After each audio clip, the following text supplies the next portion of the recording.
आशा करता हूँ आप लोग बहुत अच्छे होंगे। नमस्कार साथियों, स्वागत है आप सभी का एआई स्टॉक मार्केट एनालिसिस में। आज के इस वीडियो में हम लोग डिस्कस करेंगे एंजल वन। बहुत बड़ी ब्रोकेज फर्म है ये, और ब्रोकिंग इंडस्ट्रीज में एंजल वन का अपना ही एक पहचान है। तो इस स्टॉक के ऊपर राजेश भोसले जी बुलिश है अभी, और इसमें इन्होंने बाइंग की रेटिंग दी है। इसके बारे में हम डीपली फंडामेंटल एनालिसिस करेंगे और इस स्टॉक में फ्यूचर की तलाश करेंगे कि इसमें क्या हमारे लिए बेहतर अपॉर्चुनिटी हो सकती है। अभी इस स्टॉक में अच्छी खासी करेक्शन देखने को मिल रहे हैं।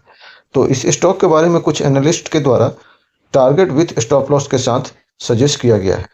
तो पहले हम इन चीज़ों को देख लेते हैं, इसके बाद में इसमें हम फ्यूचर तलाशेंगे। तो इसमें जो अभी करंट मार्केट प्राइस के अकॉर्डिंग इसमें स्टॉप लॉस जो दिया गया है वो 2200 का है, जैसे कि आप देख पा रहे हैं यहाँ पे।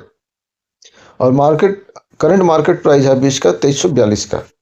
तो यहाँ से स्टॉप लॉस जो है नियर अबाउट 7 to 8% है, कोई बहुत बड़ी नहीं है। यहाँ पे एक आप टेक्निकल में चार्ट पे आप देखेंगे तो यहाँ पे एक सपोर्ट भी है बहुत ज़बरदस्त। और इसके बाद जो यहाँ से जो नेक्स्ट स्टॉप लॉस होगा, इससे नीचे जो मेजर स्टॉप लॉस होगा वो 2000 के समथिंग में होगा। तो अगर आप लॉन्ग टर्म के लिए इन्वेस्टमेंट करना चाहते हैं तो इस स्टॉक में बेहतर अपॉर्चुनिटी है। लेकिन स्टॉप लॉस आपको 2000 का अगर लेके चलते हैं तो 2000 के नीचे जाता है तो इसमें और एक्यूमुलेशन के बारे में प्लानिंग करके आप इस स्टॉक को कैरी कर सकते हैं। और इसमें अगर फर्स्ट टारगेट अगर देखा जाए तो 2824 रुपये का है, जो कि यहाँ से 20% अप में है। और जो मैक्सिमम टारगेट है वो 3200 का है। और ये जो भी टारगेट सजेस्ट किया जा रहा है ये 1 ईयर के लिए है। जो फोरकास्ट है इसमें ये 1 साल के लिए है। सबसे पहले तो एक चीज़ मैं आपसे क्लियर कर देना चाहता हूँ, अगर आप इंट्राडे ट्रेडर है तो ये वीडियो आपके काम के लिए नहीं है।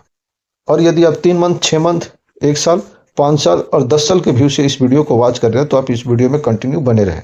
इसमें आपको ये तो हम लोगों ने 1 साल के फ्यूचर प्लानिंग एंजल वन में कर रहे हैं, और इसमें लॉन्ग टर्म भी देखेंगे। लॉन्ग टर्म के लिए फंडामेंटल और कंपनी का बिजनेस बहुत इंपॉर्टेंट होता है। तो चलिए देर न करते हुए चलते हैं अपने पॉइंट पे। और इससे पहले आप लोगों से रिक्वेस्ट है कि अगर चैनल पे फर्स्ट टाइम विजिट किया है तो चैनल को सब्सक्राइब करें और बेल आइकन को प्रेस करें, ताकि इस तरह की वीडियो की नोटिफिकेशन आप तक पहुंचती रहे। और साथ ही एक डिस्क्लेमर है इस स्टॉक के बारे में, ये वीडियो सिर्फ और सिर्फ एजुकेशन पर्पज़ के लिए बनाई जा रही है, ना कि हमारी तरफ से कोई बाई सेल की रिकमेंडेशन है। तो जो एनालिस्ट के द्वारा भी इसमें रेटिंग दी जा रही है वो 8 एनालिस्ट के द्वारा इसमें बाइंग की रेटिंग दी जा रही है। तो ये कोई मैं अपनी तरफ से नहीं बता रहा हूँ, इसमें कुछ पॉइंटेड है और इसमें कुछ विश्वसनीयता है जिसके आधार पे मैं ये बात ही कह रहा हूँ। जो अभी कंपनी ने Q3 का रिजल्ट जारी किया था, मार्केट एस्टिमेट से लगभग 1% डाउन एस्टिमेट जो मार्केट ने एस्टिमेट लगाया था, जो अनुमान लगाया था उससे 1% की डाउन नंबर कंपनी ने पेश किया है, जैसे कि आप देख पा रहे हैं। रेवेन्यू की बात कर रहे हैं हम लोग। और यहीं पे कुछ म्यूचुअल फंड है वो इसमें बाइंग करना, इस स्टॉक को एक्यूमुलेट करना चालू कर दिए हैं। जैसे कि इसमें आप देख पा रहे हैं ये दिसंबर मंथ का डाटा है। इसमें लगभग 2 लाख इक्विटी की बाइंग हुआ है। ये दिसंबर मंथ की हम लोग बात कर रहे हैं। नवंबर में सेलिंग देखने को मिला इस स्टॉक में, अक्टूबर में बाइंग था, सितंबर में हल्का बाइंग था और अगस्त में भी हल्का। तो इसी तरह दिसंबर में हल्का बाइंग देखने को मिल रहा है। जनवरी का अगर टारगेट देखें हम इसमें, तो जनवरी में जो सबसे बड़ा बायर है वो मोतीलाल ओसवाल है। इसने बाइंग किया है 0.13%, जो क्वांटिटी बन के आती है 1,16,184 इक्विटी का। वहीं जो सबसे बड़ा सेलर है वो निपॉन इंडिया वैल्यू फंड, जो कि सेलिंग किया 0.24%, यानी मोतीलाल जितना खरीदा है उसके लगभग हम कहें डबल की सेलिंग हुई है इसमें 2,13,331 इक्विटी का। तो बिग प्लेयर अभी इसमें फिलहाल क्या करते हुए नजर आ रहे हैं, इस चीज़ को आप देख सकते हैं। दिसंबर में हल्की बाइंग देखने को मिली है, लेकिन जनवरी का डाटा आपको यहाँ पे जिस हिसाब से अवेलेबल है इसमें सेलिंग का ही आंकड़ा ज़्यादा दिखाई दे रहा है। तो वैसे अगर दिसंबर का जब यहाँ पे डाटा अपडेट होगा तो इसमें रेड कैंडल नजर आए तो आश्चर्य होने की ज़रूरत नहीं है।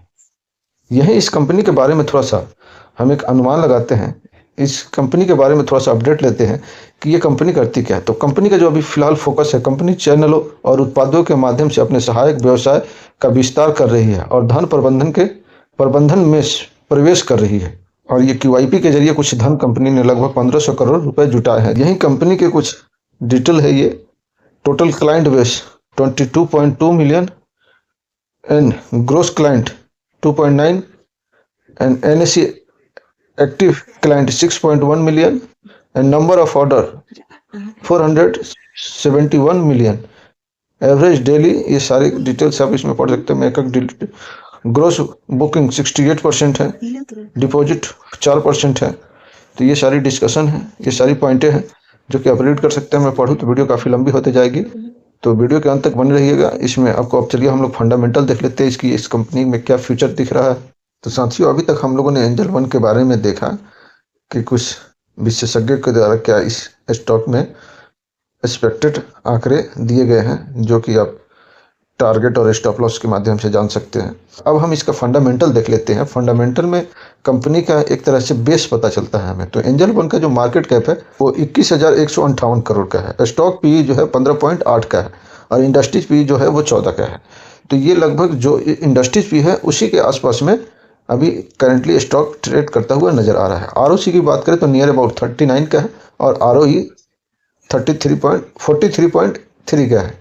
तो आरओसी का जो और आरओई का नंबर जो दिख रहा है ये बहुत वैल्यूएबल है और बहुत अच्छा नंबर इसे कंसीडर कर सकते हैं। बुक वैल्यू की बात करें तो 585 का है। करंटली स्टॉक ट्रेड कर रहा है वो लगभग 2350 के नियर अबाउट में ट्रेड कर रहा है। यही इसकी जो हाई और लो की बात करें तो हाई लगभग 3500 का है और लो लगभग 2000 का है। तो अभी ये लो के आसपास में ही ट्रेड करता हुआ नजर आ रहा है। तो इससे हमें एक चीज क्लियर समझने को मिल रहा है कि अभी स्टॉक में नियर अबाउट 1200 का डिस्काउंट मिल रहा है, 1200 का डिस्काउंट मिल रहा है। यानी अभी ये स्टॉक यहाँ से अपने 50% अप में जाएगा तो अपने ऑल टाइम हाई को टच करेगा।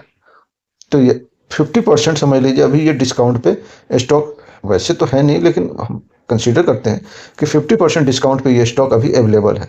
तो लॉन्ग टर्म के लिए अगर इसमें कोई भी व्यक्ति प्लानिंग करना चाहता है तो उसके लिए बेस्ट अपॉर्चुनिटी है। वहीं फेस वैल्यू की बात करें तो अभी 10 का है, डिविडेंड यील्ड 1.5 के आसपास में है और डेप्थ कंपनी के ऊपर 3135 करोड़ का है। वहीं कंपनी के पास जो कैश अवेलेबल है 10,812 करोड़ और कंपनी के जो बिजनेस बेस है वो हम लोगों ने पहले ही डिस्कस कर लिया है। यही कंपनी का जो पी देखते हैं तो पिछले 5 साल की बात करें तो कंपनी का जो मीडियम पी हमें नजर आ रहा है ये नियर अबाउट 20 का है और उससे चीपर वैल्यू पे अभी ट्रेड करता हुआ नजर आ रहा है। अगर 5 साल के अकॉर्डिंग में हम देखते हैं तो 10 साल में देखें तो ये भी लगभग वैसे ही सिनेरियो देखने को मिल रहा है। यही 3 साल की बात करें तो यहाँ पर भी लगभग जो मीडियम पी है 17.5 का है और उससे चीपर वैल्यू पे है।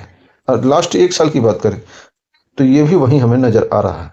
तो इससे हमें ये पता चल रहा है कि कंपनी का कंटिन्यू रेवेन्यू तो ग्रोथ कर रहा है लेकिन इक्विटी परफॉर्म नहीं कर रही है। तो एक चीज तो हमने पी रेशियो से ये देखा कि कंपनी ग्रोथ कर रही है लेकिन उसके अकॉर्डिंग इक्विटी में रिटर्न नहीं मिल रहा है। यही कंपनी के कुछ प्लस पॉइंट है जो कि लगभग 5 है, ये आप रीड कर सकते हैं। नेगेटिव पॉइंट 1 है। पेयर कंपनी की बात करें तो इस इंडस्ट्रीज में जो भी कंपनी वर्क करती है उसमें तीसरा नंबर स्थान है एंगल वन का और इसमें नंबर 1 मार्केट कैपिटलाइजेशन के हिसाब से मोतीलाल ओसवाल। ब्रोकरेज फॉर्म में एंजल वन के बाद ही है मोतीलाल ओसवाल, लेकिन मोतीलाल ओसवाल का काम म्यूचुअल फंड में भी है और सब भी वगैरह वगैरह में है, तो इसलिए मार्केट कैपिटलाइजेशन मोतीलाल ओसवाल का ज़्यादा है। यही प्रॉफिट ग्रोथ देखे कंपनी का तो नियर अबाउट 72 का है। अगर हम प्रॉफिट ग्रोथ देखते हैं तो सेल ग्रोथ देखें तो लगभग 40 का है। तो ये नंबर हमें बहुत अच्छा देखने को मिल रहा है कंपेयर टू मोतीलाल ओसवाल के नंबर भी ऐसे ही कुछ है। क्वार्टरली रिजल्ट की बात करें तो अभी जो सेबी का नया रूल जब से लागू हुआ है तब से लगभग सभी में डाउनफॉल हमें देखने को मिल रही है और जो एक्सपेक्टेड अभी Q3 का है उससे ये 1% डाउन परफॉर्म किया है और जो अभी Q4 का जो आएगा वो इससे भी नीचे आएगा, ऐसा मार्केट का अनुमान है। अगर हम क्वार्टर ऑन क्वार्टर देखें तो यहाँ पे तो हमें डाउनफॉल देखने को मिल ही रही है, लेकिन अगर ईयर ऑन ईयर बात करें तो यहाँ पे हमें एक तेजी देखने को मिल रहा है। पिछले साल 1059 करोड़ का सेल था कंपनी का, जो इस बार 1262 करोड़ का हुआ है, लेकिन सेकंड क्वार्टर में ये 1515 करोड़ का था। तो यहीं पे अगर हम कंपनी की प्रॉफिट में यानी सेल में जब देख रहे हैं कि डाउनफॉल देखने को मिल रही है तो इसके साथ साथ एक्सपेंस भी डाउन हुआ है कंपनी का, जो कि पिछले क्वार्टर में 843 करोड़ का था वो अभी 766 करोड़ का है। ईयर ऑन ईयर देखें तो पिछले साल 661 करोड़ था। तो ईयर ऑन ईयर कंपनी की सेल बढ़ा है तो एक्सपेंस भी बढ़ा है, लेकिन quarter on quarter sale down हुआ है तो एक्सपेंस भी डाउन हुई है। अब हम बात कर लेते हैं प्रॉफिट की। तो कंपनी की जो प्रॉफिट है ईयर ऑन ईयर देखें तो 260 करोड़ से बढ़ के 281 करोड़ हुआ है। तो ईयर ऑन ईयर तो जंप है, लेकिन क्वार्टर ऑन क्वार्टर देखें तो 423 करोड़ से डाउन हुआ है। लगभग 140 करोड़ का प्रॉफिट में हमें डाउनफॉल देखने को मिल रही है। यहीं पे कंपनी की अगर ईपीएस देखें तो जब year on year profit down है, सेल डाउन है, तो ईपीएस भी डाउन हमें देखने को मिल रही है, जो कि 46 लगभग 47% था, वो अभी नियर अबाउट 31% के आसपास में है, जो कि लगभग पिछले साल भी इसी आसपास में था।